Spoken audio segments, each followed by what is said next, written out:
Hello Year 3 and welcome back to Guided Reading. Today we're going to be looking at our big question. But before we do that, make sure that you have everything to hand. So make sure you have a pen or pencil and a piece of paper to write with.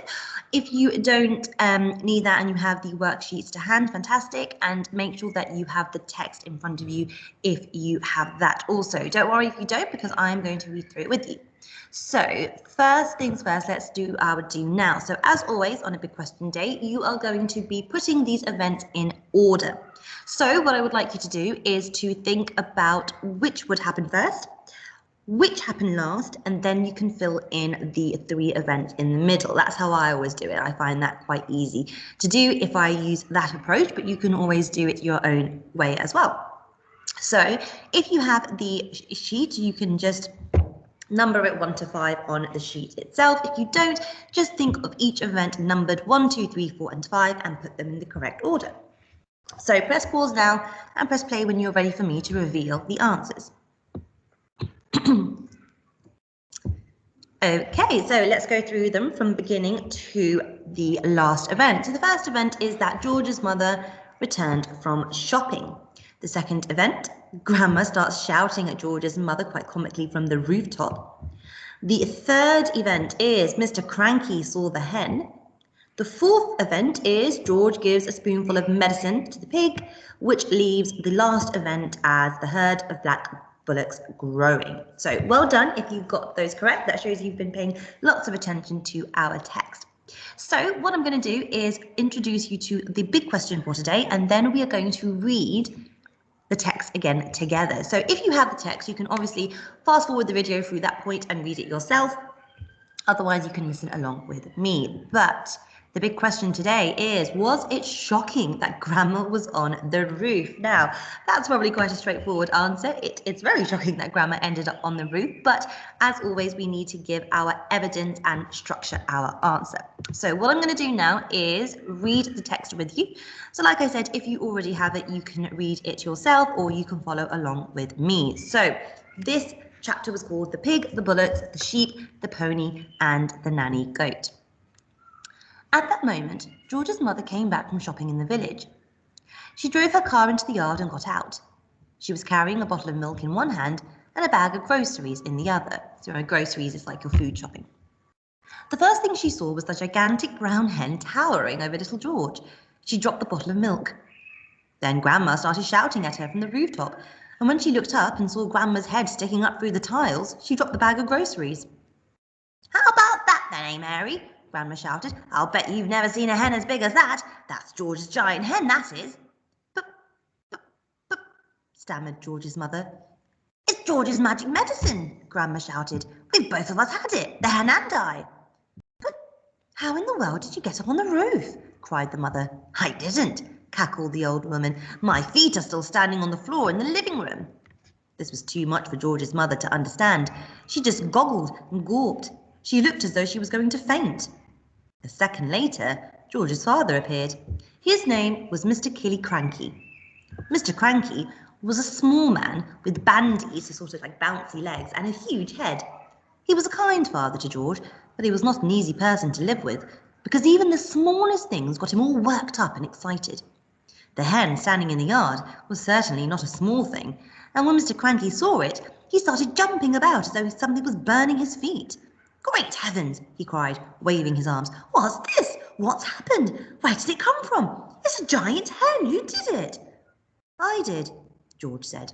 "Look at me!" Grandma shouted from the rooftop. "Never mind about the hen. What about me?" Mr. Cranky looked up and saw Grandma. "Shut up, Grandma," he said. It didn't seem to surprise him that the old girl was sticking up through the roof. It was the hen that excited him. He had never seen anything like it. But then, who had? "It's fantastic," Mr. Cranky shouted, dancing around and around. "It's colossal! It's gigantic! It's tremendous! It's a miracle! How did you do it, George?" George started telling his father about the magic medicine. While he was doing this, the big brown hen sat down in the middle of the yard and went cluck, cluck, cluck, cluck, cluck, cluck, cluck, cluck, cluck. Everyone stared at it. When it stood up again, there was a brown egg lying there. The egg was the size of a football. Even the hen there is looking very confused.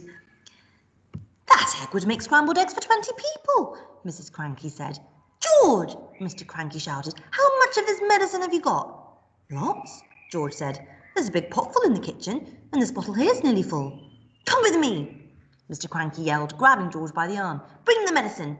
For years and years I've been trying to breed bigger and bigger animals, bigger bulls for beef, bigger pigs for pork, bigger sheep for mutton. They went to the pigsty first. George gave a spoonful of the medicine to the pig. The pig blew smoke from its nose and jumped about all over the place. Then it grew and grew. In the end, it looked like this.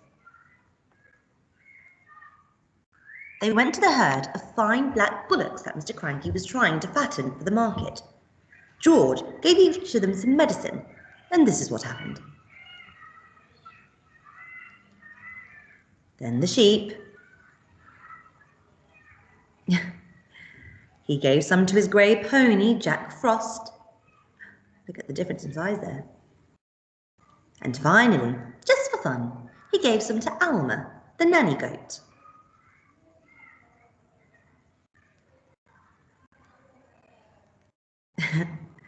Very big goat we've got there now. Okay, so now that we have read the text again, let's go back to our big question. So our big question was it shocking that Grandma was on the roof? Many shocking things happen in that text there, but we are going to concentrate on what's happened to Grandma. So therefore, we have two sides of the argument. One, was it shocking? And two, was it not shocking? So what I would like you to do, whether you're in community classroom with your teacher or whether you're at home with your parents or working by yourself, have a think now of the two sides of the argument and think if you can find any evidence or ideas from the text to help you with both sides.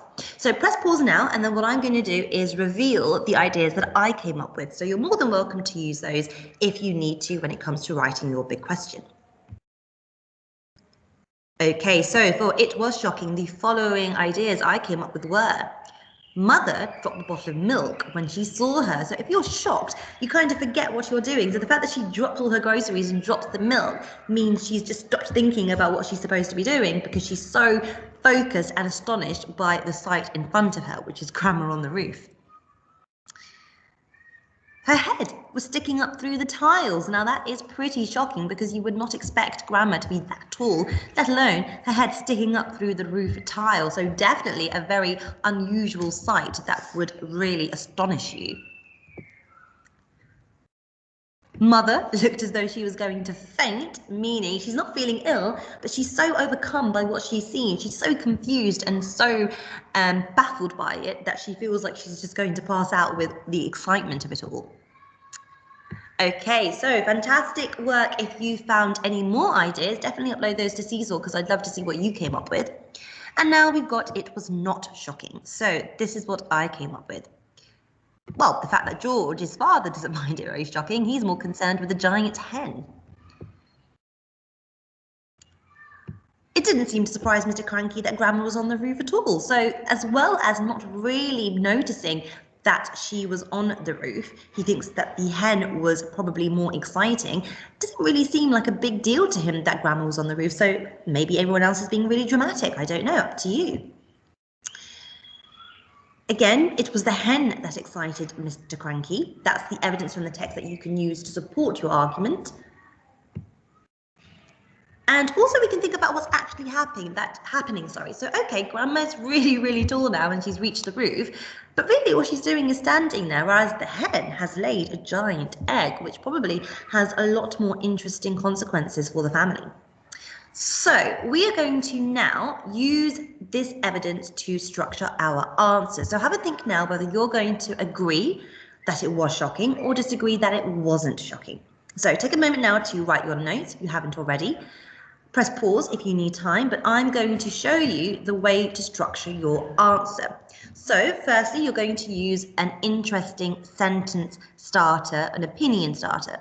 In my opinion, or I believe that, I feel that. Having read the text, you can start your argument in lots of ways, but if you want to just get straight to the point, you can start with in my opinion. You're going to say whether you agree or whether you disagree. You're going to talk about your first point, and then you're going to say some evidence from the text. So you could say, my first point is, or the text tells me this, And then you can go on to your second point, remembering that there are lots of words you could use for your second point. You could use additionally, or moreover, or furthermore, or in addition to. Lots of ways to continue writing points. Now remember, what I really want to see is you use at least 2 points. Whether you're agreeing or disagreeing, you can use 2 points to structure your answer. So we're writing in full sentences, you're using the structure that I've given you here, and you are using more than 1 point. Otherwise, you don't really have enough evidence to support your argument. So what I'm going to do now is switch over my camera so you can have a look at how I would start my opinion. And then I'm going to leave it to you guys to have a go. Okay, so I've written the big question, which is, was it shocking that Grandma was on the roof? So I need to start with my opinion starter. In my opinion, and I am going to have a comma after that. In my opinion, I agree. I'm going to write a full sentence using my question. I agree that it was shocking that Grandma, I'm going to use the spelling here, was on the roof.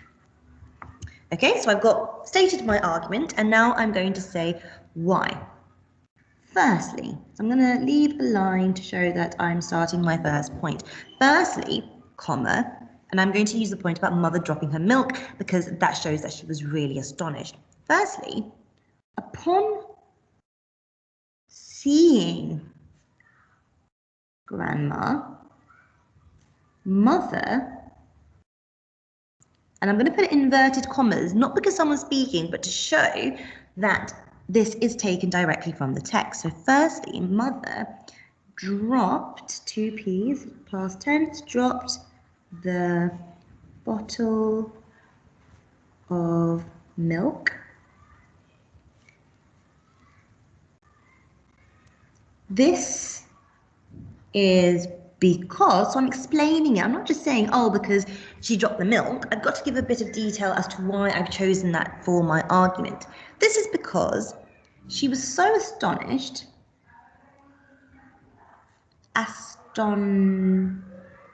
very easy word to use spell if you use your phonics, because she was so astonished, she forgot she was holding it. Firstly, upon seeing Grandma, Mother dropped the bottle of milk. This is because she was so astonished, she forgot she was holding it. So that explains why it was a shocking sight. So I've got my first point, and now I'm going to leave you to do yours. But if I was to go on to my second point, I could write something like, in addition to this, or you can write secondly, or you can write my next point is,